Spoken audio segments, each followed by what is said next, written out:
রাজ্য সরকারের প্রত্যক্ষ মদতে বেআইনিভাবে চা বাগান ধ্বংস করা এবং জায়গা জবরদখলের বিরুদ্ধে সোচ্চার হয়েছে সিআইটিইউ ও টিটিডব্লিউইউ। সোমবার আগরতলার রাজপথে বামপন্থী শ্রমিক সংগঠনের তরফ থেকে বিক্ষোভ মিছিল করা হয়েছে। সিআইটিইউ এর রাজ্য সভাপতি মানিক দে বলেন, ত্রিপুরা চা বাগানগুলি ব্রিটিশ আমলে তৈরি করা হয়েছিল। তাছাড়া কর্মসংস্থান তৈরিতে চা বাগিচা শিল্প অত্যন্ত গুরুত্বপূর্ণ, কিন্তু রাজ্য বিজেপি সরকার গঠন হওয়ার পর থেকে বাগিচা শিল্পের ওপর আক্রমণ করা হচ্ছে। এই দিন তিনি অভিযোগ করেন, আইন রয়েছে, চা বাগানের জমি হস্তান্তর করা যাবে না। তারপর চা বাগানের জায়গা লিখিতভাবে হস্তান্তর করা হয়েছে।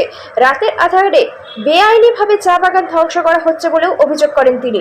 যে চা বাগানগুলো ব্রিটিশ আমলে তৈরি করা, বামফ্রন্টের সময় ও কিছু ব্যক্তিগত চা বাগানের মালিক, সমষ্টিগত কিছু চা বাগানের মালিক হয়েছে এবং বাগিচা শিল্প রাজ্যের একটা অন্যতম শিল্প, কর্মসংস্থান সুযোগ হয়। চা বাগানে যারা কাজ করে সবচেয়ে গরিব অংশের মানুষ।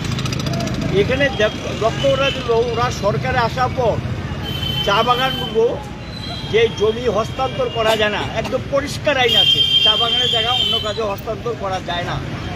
বামফ্রন্ট সরকারের সময় যারা আজকে সরকারে, তারাই কয়েকজন এমএলএ চিৎকার করেছিলেন চা বাগানে খালি জায়গায় কেন রাবার বাগান করা হয়েছে, এ নিয়ে খুব হইচই করেছিলেন। এখন সেই চা বাগানের জায়গা যেমনি খুশি এমনি দখল নিচ্ছে, যা খুশি তা করছে। এবং চা বাগানের জায়গার মধ্যে দেখা যায় একজন মন্ত্রী লিখিতভাবে চিঠি দিয়ে বাগানের জায়গা, বেসরকারি বাগানের জায়গা হস্তান্তর করার জন্য বলেছে। পারে কিনা? আইন বিরোধী কাজ একজন মন্ত্রী করতে পারে? এ তো আইনে নেই। চা বাগানের জায়গা অন্য জায়গায় অন্য কাজে লাগানো যায় না। আবার মন্ত্রীর পেটে তিনি